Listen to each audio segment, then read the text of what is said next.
Okay. Hi, everyone. Yeah, just getting my head around everything as I flip from meeting to meeting. It's one of those days for sure. But welcome to Sticky Notes. We are here today. Chris and I are here today. Chris Snyder, me, Cory Lebson. Amanda Stockwell is not with us today because she is perhaps even crazier than I am in work right now. So she is not here today. But today we're going to be talking about champions. How can we be the voice of the user on those product teams as UXers? Certainly, it's something that that Chris, I know we have to deal with regularly in kind of in our lens, in our kind of consulting outsider lens. But yeah, so. Certainly, as we go, as you're watching this, you can connect with us and send us your questions. If you want to do it live, certainly here in LinkedIn, just post those comments, and we will try to keep an eye on it as we go, answer things as we go, show them on the screen, maybe, if we can. Ooh. You're pretty famous. Anyway, so yeah, so we can do those. We can do that, and of course, if you're watching after the event, you can send us questions on email, chat@stickynotes.chat. That will auto forward by email to all of us, Chris, me, and Amanda as well, so we can respond. But also, you can find us on Twitter at Sticky Notes Chat, and you can continue as well to post comments here. And did I cover it all? Yeah, Yeah, the website. yeah, The website's of up. course. Find this episode, find the old episodes at stickynotes.chat. You'll find all the good stuff, all the videos, all the conversations, all the fun that we have as we do this. So, so good. Champions. Uh, we are champions, right? Do you have your cape in the closet behind you? Is that where you keep it? So yeah, we're the heroes, right? As the UX people, um, you know, we might be the only voice. As I'm thinking, just in the last 2 days, I was doing some remote research, and the developers had posted, had created, they had a paper form, and they took the paper form exactly with line numbers and everything to the web, multi-screen because they didn't want to make it fit, and then it said, 5 screens in, based on what you wrote on line one, so people are like back, and literally, I was chatting with them, on the side with developers. And I'm like, this is a good example of why we don't just do paper, and we've got to think about, and what I felt at that point was, you know I'm ultimately I might not be the voice of the users, but they actually saw the users, but I'm the funnel for the users. Yes. They just saw them messing up. They're like, well, why are they going back? Don't they remember what they wrote on line one? Um, but I was the funnel for the users at that point, where I'm chatting and I'm saying, hey, you've got these people who don't expect paper, and also, by the way, since we're on the web, why don't you just tell them what they wrote on line one way back and say, hey, on line one you wrote this. So now, okay, your next answer relates to that. Um, but yeah, I felt like the funnel. Not necessarily the champion, but the funnel. Mm. Yeah. So what about you, Chris? Yeah, I think I really like your term funnel. I think if you end up trying to be a champion, you're trying to sell something to people that they don't necessarily want to hear, or they're not really ready to hear it. But if you can be the person that collates the information from users and turns it and interprets it for a team, that's what you were doing. Where you're basically saying, you know, I mean, my words in that exact scenario you're talking about, my words to developers are, there are two things people are really bad at: remembering things, doing sums. The two things computers are really good at: remembering things, doing sums.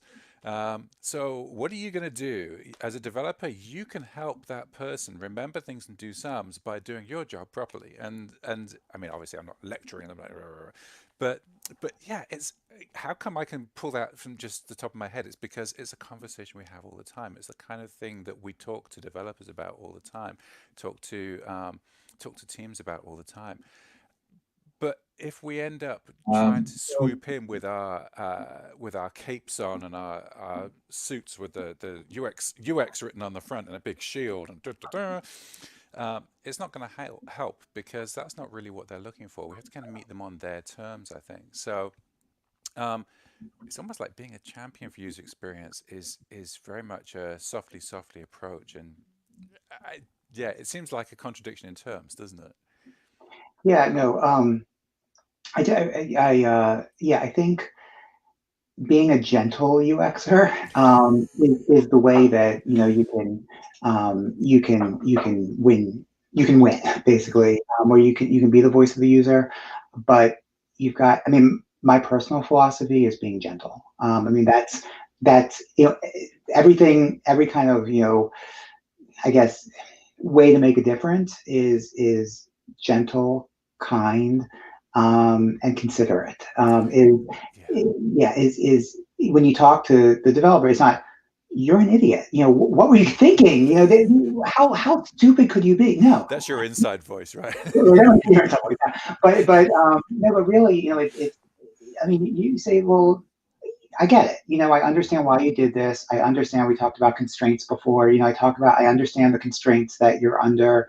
And I understand, how we got to this decision.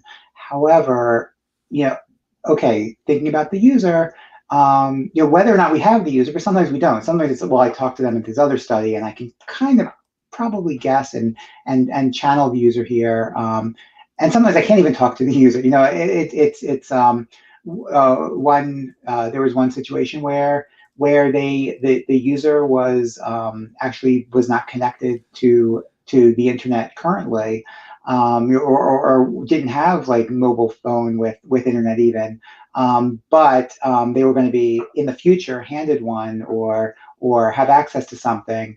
And so we had to take a best guess, using the data, using some proxies. Like, we interact with these people, regularly. We know we don't have access to them. They're not accessible by remote, and they're not in a country we could access.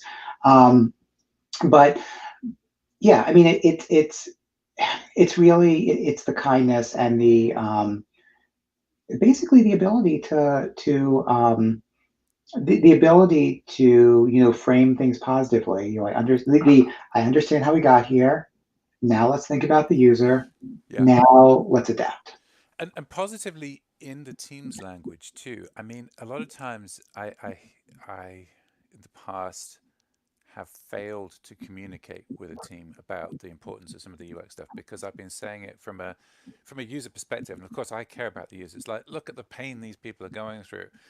But that doesn't always get a team engaged in the conversation. Whereas if you say, look at the pain our support group is going to be going through because of the pain this user is going through, think about how much that's going to cost us for every extra call we have to answer because there's these problems in the UX. That can often be a way of getting the team to understand that whole translating into dollars is one of my common themes. It's like, if you want to get a team to understand something, translate it into the dollars it's going to cost them or save them. Um, Right. and so talking their language rather than our language is kind of, it's another part of that thing you're talking about being a funnel. It's like you have to take the user's concerns and the user's pain, but you have to turn it into something that the team can really, that's in their current way of understanding. And yeah, sure, by showing them users having pain, by showing them the issues with the UX, with the user interface, you can help them create some of that empathetic feeling. But a lot of times they're going to be more interested in the system side of things than the empathy side of things. And by talking about dollars, or time, or which is basically dollars, you can easily get them to you can more easily get them to understand why this thing's an issue and why it might need resolving. So Yeah. Yeah. No, for sure. I to be honest, I favor the emotional. I mean, that's why, right, I did that empathy Oh, course sure. for LinkedIn Learning. Um, but yes, I mean, I guess it's my frame of the emotional is more my frame of life. Um, I think I'm with you there. I think what I like to do is say, look at the emotions these people are having. Look at the right, things. If you're not the kind of person who really understands this as a developer, if you're not the kind of person who really gets, who if you're the kind of person who thinks, well, they're just stupid, right, um, then let me help you understand what their emotions mean for you and your business. right, Um, so yeah, I mean, always lead with the emotional side of things. It's like, can you can you understand why this person is crying with this form you just gave them? Can you right. understand that? You can't? Oh, okay. Right. Let's talk about what this means to you and your business. If you can, great, because we can stop right there. We don't, you can already intuit that this is going to cause you problems further down the line. But if you can't, let's take it that stage further and help you understand it. And I'm not sure whether you ever come across people who really are just that uh, emotion, unable to process other people's emotions. But I think it happens to an extent on product teams. Yeah. Yeah, I mean, even before the processing part is the like I feel like I get pulled into a usability study. Like we want to do a usability study, with that product. Why? Because it's best. We were told it's best practice. We had to We, check a we box. yeah, we check the boxes. We've done our functional testing. We do our usability testing, and we release the product. It's just like that. And and what happens is, they're not. There is no empathy to begin with. It's more about exactly what you said, checking the box. They watch the user, particularly that's why stakeholders should always watch Oh yeah. user research Oh yeah. whenever possible. And they watch it, and then all of a sudden, like they're like, "Oh, we are making them upset. How did that happen? I had no idea." Like probably told you the bad interface thing, but hey, but no, but it's surprise. It's like a lot of like it's surprise, and it's easy to get advocates when you've got the video clips from the research, you have the quotes, you have the narrative, the story. I mean, obviously, we talked before UX is about storytelling.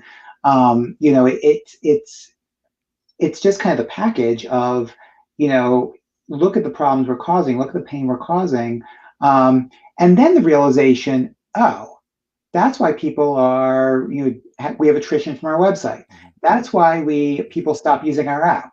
That's And why, oh, now, you're helping them make that link, aren't yeah, you? Yeah. they don't Yeah. realize it before. They're like, well, like we got a few negative reviews and that wasn't good. And then they see the people using it and then, oh, now it's not just a negative review, or it's not. This is really upsetting them. This is making them, and it's advocacy by just the work. And again, we're talking. I mean, my frame is certainly more so one of research than of design, but I do think we want to be inclusive of thinking about UX, certainly of design. But that's where you say, okay, we've caused these, we or you have it's all your fault. No, but how can we design it better? And then you're actually relieving the pain. You're saying, okay, how do we design it better? What are we going to design so that we account for these pain points, so that we improve upon them, and now you're a big advocate that you've just seen them, seen it happen, um, or hopefully. Uh, I think what you just said is actually what makes us into champions, isn't it? Is the fact that we can help them see the problems, but then we can lead them to a solution as well. It's not like you can say, "Ah, yeah, you suck," and then walk away. It's like, "Yeah, that wasn't as good as it could be, but I'm in a position to help you make it a whole ton better." And then they're like, because, like you say, they've now become advocates for the user because they've just seen this whole pain process. They're like, you can help us." yeah, yeah. Which is why, by the way, I've seen people in research say, "Well, I can do the method. I can do this method or that method." Sure, anyone can do the method, but the problem, and I mean, granted, there's still skills and experience, whatever, but you can do a method, a research method, but unless you can derive recommendations from that method, then your value is very limited, because Whew. it's all about the I can do the interviews, the usability testing, the focus groups, whatever, and then I'll tell you what I learned in a way that frames it from a that the product team can understand, can use, and can value, and value you as the UX or as the champion. And I can then produce, if I'm designing, I can produce the wireframes, the mock-ups, prototypes, whatever, that will then show you how you solve based on the research that we did, and like you said, give you that whole package. What you just said was actually incredibly profound, Corey. I'm not sure if you intended it to be, Ooh. but no, it's like all of a sudden there's these little light bulbs going off in my head, and I think it's something that you've just vocalized, something that I've been noodling on for a while, which is that what is it that really turns you as into a champion as a UXer, and it is this leap from being able to just do methods to being able to then interpret what you found in a way that helps the team move forwards. And what is it that lets a UXer turn from being just a methods person into somebody who can do the interpretation? And if you say experience, I'm going to have to reach through the screen and slap you, because I mean, yes, it is a part of just you see all this stuff over time. But what is it? What's the thing that we do that turns us from just being people who watch stuff and report results to people who can report recommendations as well? I think it's not necessarily what we do, but what we know. Hmm. Um, You're skirting around this. You're trying to not use the word experience, but you're basically saying it right. yeah, no, I mean, I think it's the number one kind of failure point to being, that champion, is not having enough knowledge about best practices, Yeah. about what the I mean, it's a combination of understanding best practices, understanding the frame of best practices within the constraints, see prior episode, that we have,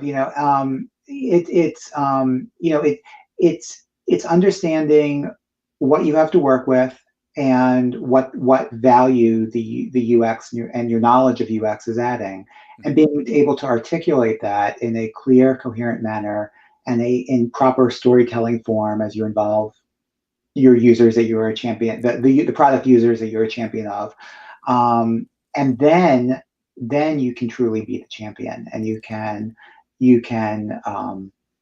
influence and add value and get designs accepted, and approved of, even when they might be a little extra work or might kind of go beyond the budget or the bounds that were originally intended, because people understand. Another profound statement from Corey. Wow. Two in a day. Come on, Corey. This is amazing. You're on a roll. We're getting nothing from the people watching. People watching, you must have some kind of questions about championing UX on a team, or some examples of when you've done it and when it worked or didn't work.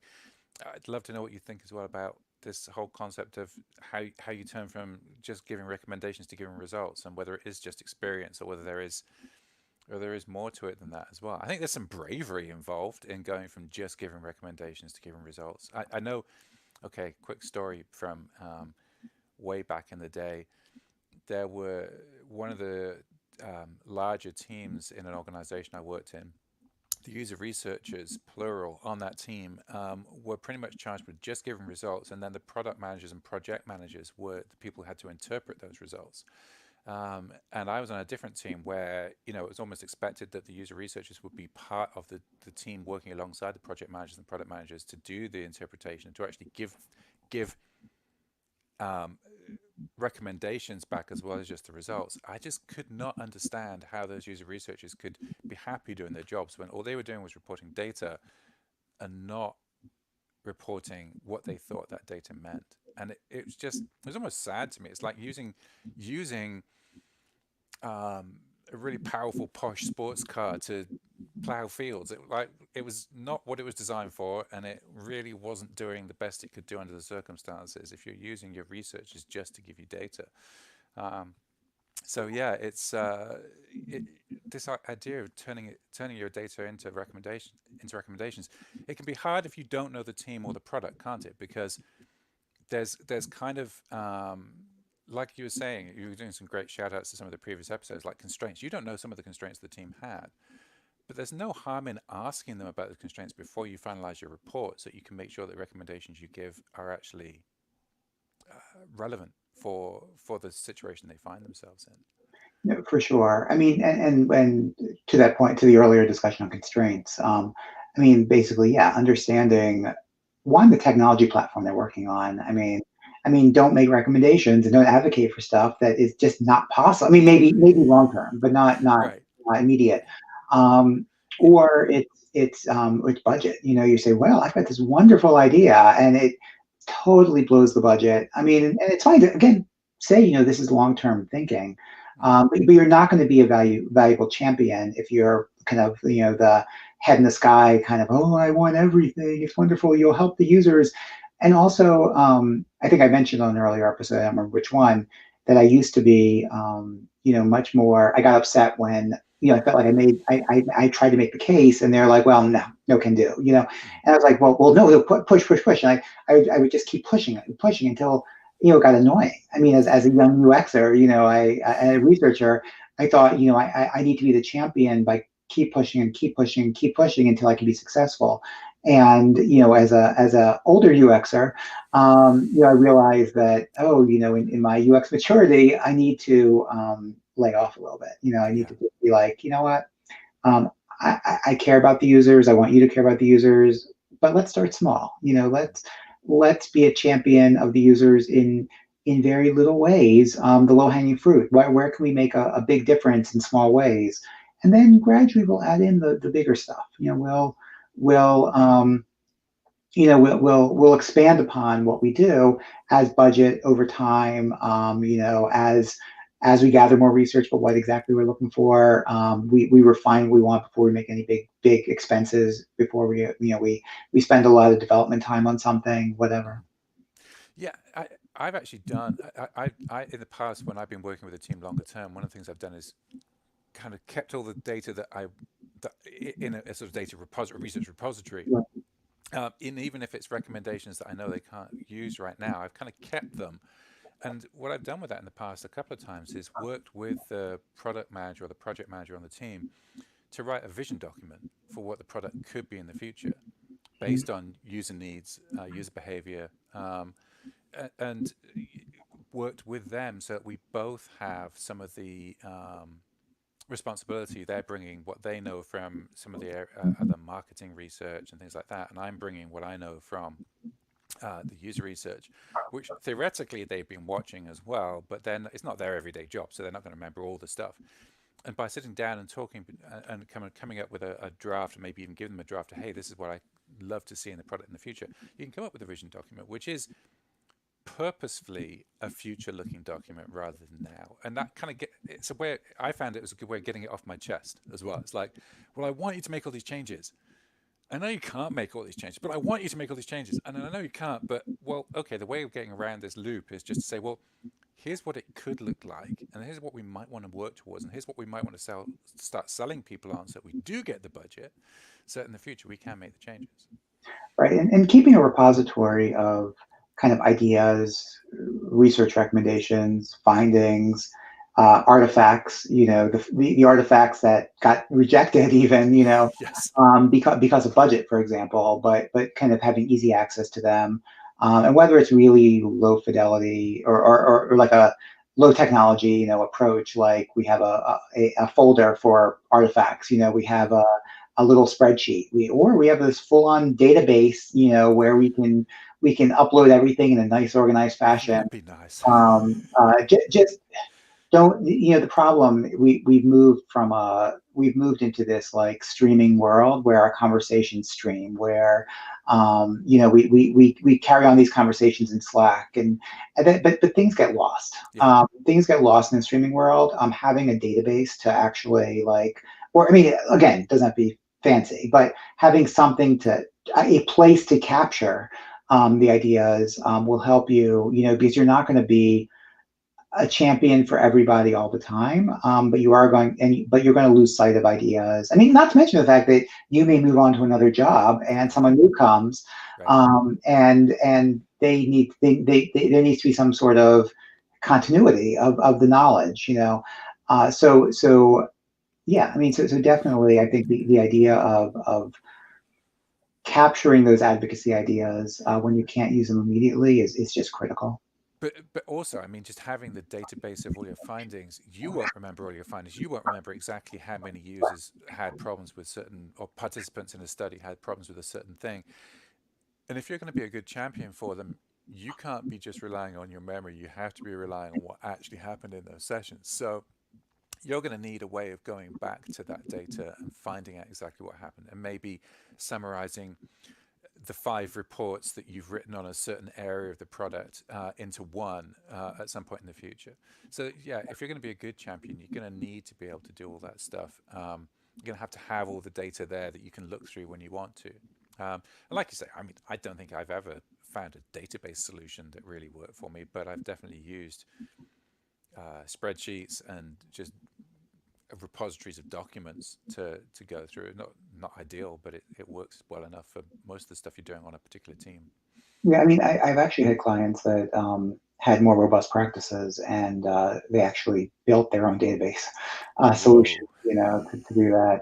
I've seen also like semi databases like Airtable Yeah. or what have you, you know, like database ish kind of stuff. Yes. Yes. Um, to be, I mean, but that said, you can build your own kind of flat Anything that lets you series of anything flat that lets you files. search across documents or search Right, across findings is going to be better than nothing. Yeah, right. and I'd say that having that data to your fingertips is actually something that makes you that you need if you're going to be a champion, because you're going to be you have to be speaking from data rather than opinion. If you're speaking from opinion, you're just the same as everybody else on the team. Everybody has an opinion. Yeah. Why is yours any better, right? Well, yes and no. I think, as a UXer, particularly like you've been steeped in, like whether it's a client or whether it's in-house or Right. whatever, you've been steeped in the users anyway. So it might not be the data that you're drawing on at that moment. It might be based on, I'm going to make an assumption based on my knowledge of US Yeah. best Yes. practices, yeah, and so on. Yeah, So, yeah, and I mean, and yes, you can do that, but if okay, let's use a very broad definition of data then, because to some extent, somebody else did the research that led to a UX finding being a UX pattern being created or whatever else it was. So, yeah, you're drawing on that when you're making recommendations. And I'm also if people are asking me for opinions, I'm very careful to state this is an opinion. This isn't based on direct data that I've got, or this is based on best practices rather than something we've seen with our participants, our users. right.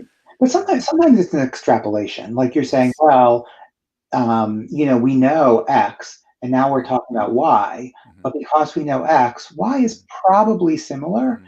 and it's somewhere between its data and its opinion. I mean, it's Hmm. like it's an extrapolation. It's an assumption. Ultimately, sure, based on data, but we as UXers are, I think, responsible, and particularly, if we're champions, we're responsible for championing things even before we have the data. Oh, sure. And So yeah, yeah, and what I like saying at that point is, I don't know for sure. I'd suggest this, but let's test it and find out. for sure, for And sure. and Yeah, that way, you've kind of really got people bought into the idea that the idea they just had is something you're going to be testing out. So they're bought into watching when you do the test. So whatever that test may be. So yeah, it's a great way of actually getting team members involved in the whole process. yeah, no, absolutely. Yeah, So one of the other things you mentioned was just having had a team where they'd already got everything. You said the worst situation to be in is when you've got a team that's already got a product and they want you to usability test it so that they can do the checkbox. mhm. One of the things that I'd say that makes you a good champion is working far enough ahead that you can of the team that they can actually make changes. You can't.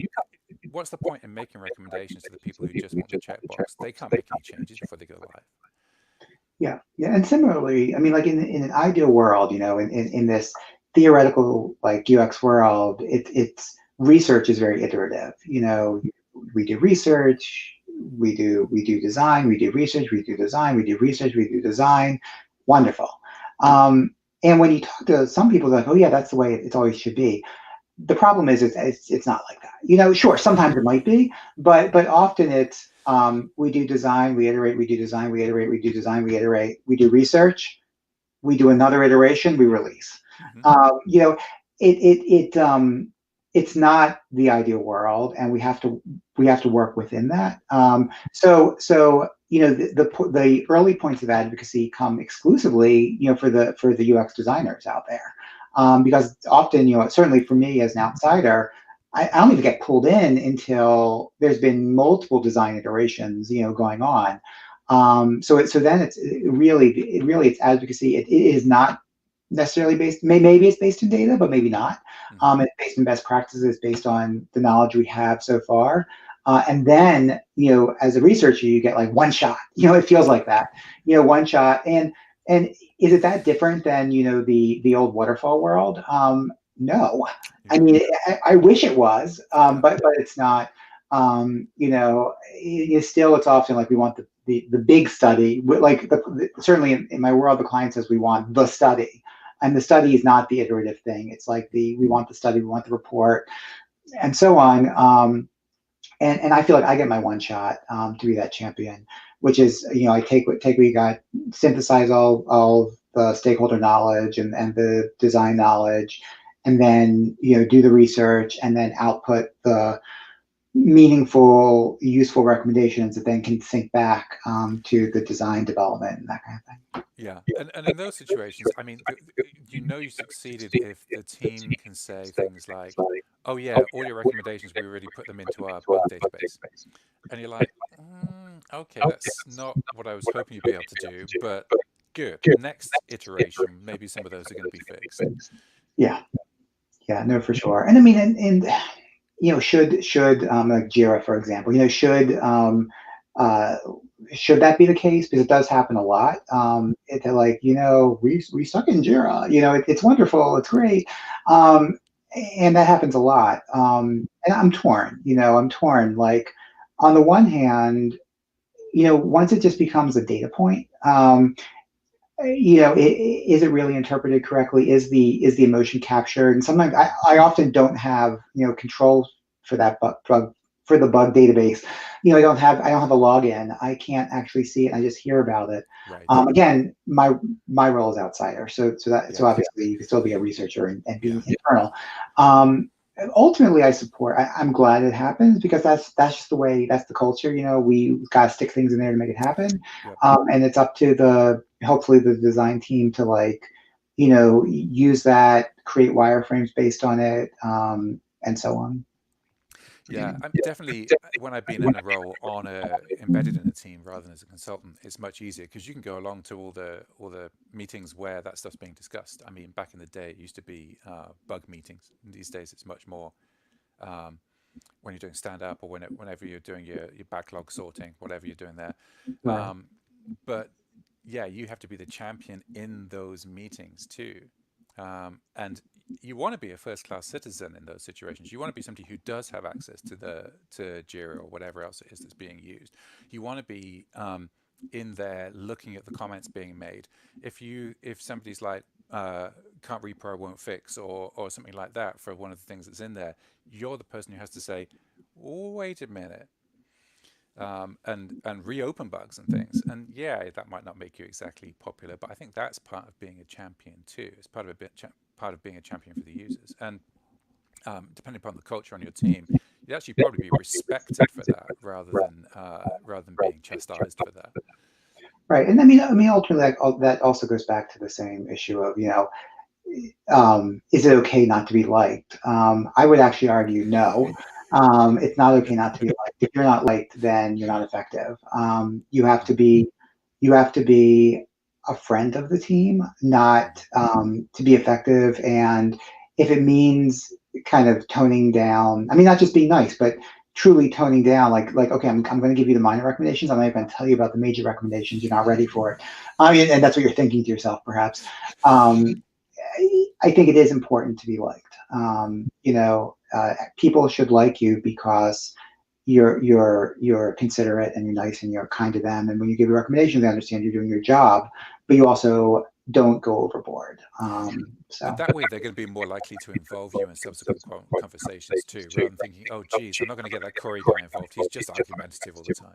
right, right, and to be the abrasive, UXer, Mhm. I mean, to say, well, it's more important to make a difference than be liked. They're not mutually exclusive, and Right.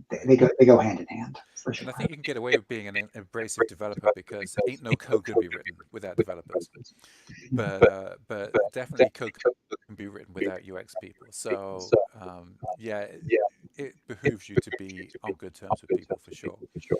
Um, but I'll still push something if it's in a nice way, if it's something that I really, Right. really think is important. For sure. And I mean, I'll say something twice. If the first time doesn't get through to them, I'll say it another way. And I may even say it a third way. Well, whatever. But if the third way doesn't work, then okay, you know what, that's fine. So championing to a point, I think is valuable. Um, over championing, could get you in trouble in terms of your effectiveness and your ability to do your job as a UXer. Yeah, say more about that. Um, Basically, essentially, if you push too hard, Mhm. people ignore you. If you're the whiny voice who says, you got to do this, you got to do this. No, you got to do this. No, really, you got to do this. Um, you're really harming the users. You're really harming the users. You're really harming the users. And then all of a sudden, you find yourself splat outside the door, kicked out because no one wants to talk to you because you're just a downer. And you don't want to be a downer. Right. You need to project a sunny disposition about when you present what you present, because that's again the way that you build you build this kind of advocacy snowball, by having that sunny disposition about these changes, about the updates, about why we're making these changes or should make these changes, or are creating a prototype that's very different than the original than what's currently there, even though it's a big deal. But again, I think it is about that sunny disposition about when you're framing everything about the positive presentation that you would give. Wow. You're such a nicer person than me, Corey. I could go on. 2020 is a wonderful year. Everything's wonderful. Now, I mean, obviously, it can only go so far, right? But Yeah. I mean, you can only take it to the level that reality supports you, which gives you there's parameters, but to the extent you can within the limits that you have, um, yeah, I mean, yeah. Yeah. Yeah, I can remember working in a culture where some senior managers were known for throwing chairs at people. So, you know, you could say that's a pretty I don't think that happens anymore there. That's a pretty toxic culture to be working in, and you don't have to be behaving the same way as that. You don't have to be the UXer who's throwing chairs at people, for sure. Yeah, yeah, Um, so yeah, wow, it looks like we actually pretty much exhausted this whole concept. yeah, yeah. Well, yeah. I mean, certainly a lot to think about, a lot to champion, to be advocate for. But ultimately, I think kind of ending on an advocacy for championing, and I think I've stumbled over championing every single time. But I would just kind of say, the person watching now, you can make a difference no matter where you are in the food chain, no matter how high up you are in the company. Um, Gentle persuasion, pre- storytelling, proper presentation of the data, so it's not flat, it's colorful. Um, don't push too hard, but push. Um, be, just gradual, gentle, explain carefully what would make things better, what would make things improve, and why you're funneling back to our funneling, why you're funneling the user as you explain the problems that you see in usability testing, as you explain the design and the wireframes, why they are the way they are. Make a difference because you can. I'm not even going to say anything else after that. What an awesome inspirational finish to this session.